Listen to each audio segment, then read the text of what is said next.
সমগ্ৰ অসমতে কুকুৰা যুঁজৰ পৰম্পৰাৰ নামত কুকুৰা যুঁজ অনুষ্ঠিত কৰি আৰু যুৱ প্ৰজন্মক আচলতে জোহাৰি বনোৱাৰ যি পদক্ষেপ ইতিমধ্যে জোহাৰি সন্থা বা কুকুৰা যুঁজ উদ্যোগ লোৱাসকলে তেওঁলোকে প্ৰত্যেক বছৰে অনুষ্ঠিত কৰি আহি আছে আৰু এই ক্ষেত্ৰত আমি অসম চাহ জনজাতি ছাত্ৰ সন্থাই তীব্ৰ বিৰোধিতা কৰিছোঁ। যিহেতু কুকুৰা যুঁজৰ ফলপ্ৰসূত আচলতে জোহাৰ যি আড্ডা আৰু মদৰ যি বেহা, ইয়াৰ জৰিয়তে নৱপ্ৰজন্ম আচলতে ভৱিষ্যত অন্ধকাৰচ্ছন্ন হ'ব ধৰিছে। আৰু ইতিমধ্যে ডিমৌ আৰক্ষী থানাৰ পদক্ষেপক আমি অসম চাহ জনজাতি ছাত্ৰ সন্থাৰ তৰফৰ পৰা ধন্যবাদ জনাইছোঁ। যিহেতু আজি দিহাজানৰ পৰা আদি কৰি বিভিন্ন এলেকাত যিসমূহ কুকুৰা যুঁজ আৰু জোহাৰ আড্ডা বহিছে, সকলো এলেকাৰ পৰা আচলতে ডিমৌ আৰক্ষী থানাই প্ৰায় 40-50খনৰো অধিক বাইক তেওঁলোকে কৰায়ত্ব কৰিছে কুকুৰা যুঁজ আৰু জোহাৰিৰ লগত জড়িত থকা লোকসকলৰ।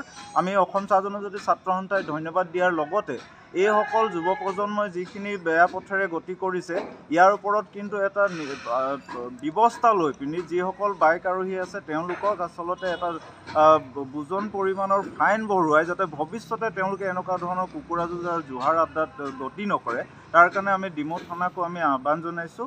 আৰু পুনৰবাৰ এই ক্ষেত্ৰত আমি ধন্যবাদ জ্ঞাপন কৰিছোঁ মাননীয় মুখ্যমন্ত্ৰী ডাঙৰীয়াকো। ইতিমধ্যে আমি অসম চাহ জনজাতি ছাত্ৰ সন্থাৰ ডিমৌ শাখাৰ তৰফৰ পৰা ফেচবুকৰ জৰিয়তে আমি আবেদন জনাইছোঁ যে কুকুৰা যুঁজৰ পৰম্পৰাৰ নামত যিখিনি অবৈধ আৰু সামাজিক ব্যাধিসমূহ চলি আছে, ইয়াক নাকি লগাবৰ কাৰণে এটা আইন প্ৰণয়ন কৰিবৰ কাৰণে আমি অসম চাহ জনজাতি ছাত্ৰ সন্থাৰ তৰফৰ পৰা দাবী জনাইছোঁ।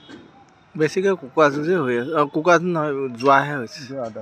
হয়, আৰু বিশেষকৈ জোৱাৰ আড্ডাটো প্ৰতিটো জেগাতে হৈছে। ইতিমধ্যে যোৱা কালিৰ পৰহিৰ পৰা ডিমৌ আৰক্ষী থানাই য'ত য'ত কুকুৰা যুঁজৰ লগত জোহাৰ জড়িত আছে সকলো এলেকা তেওঁলোকে ভাঙিছে আৰু যিমান পাৰে সকলো ভাঙিবৰ কাৰণে চেষ্টা কৰিছে। কিন্তু জোহাৰি দলসমূহে আচলতে ইমান শক্তি তেওঁলোকে ক'ৰ পৰা পাইছে গম নাপাওঁ।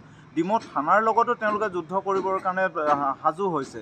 গতিকে এই ক্ষেত্ৰত আচলতে এটা থানাৰ কেইজনমান পুলিচে আচলতে 400-500 বা 1000জনক নিয়ন্ত্ৰণ কৰাৰ পৰা বাহিৰত থাকে। গতিকে জিলা আৰক্ষী অধীক্ষককো আমি আবেদন কৰিছোঁ, স্মাৰক পত্ৰ প্ৰদান কৰিছোঁ।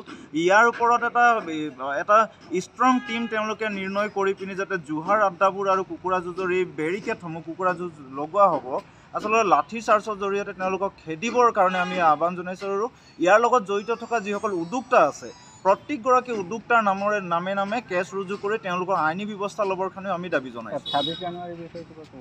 26 জানুৱাৰী ইতিমধ্যে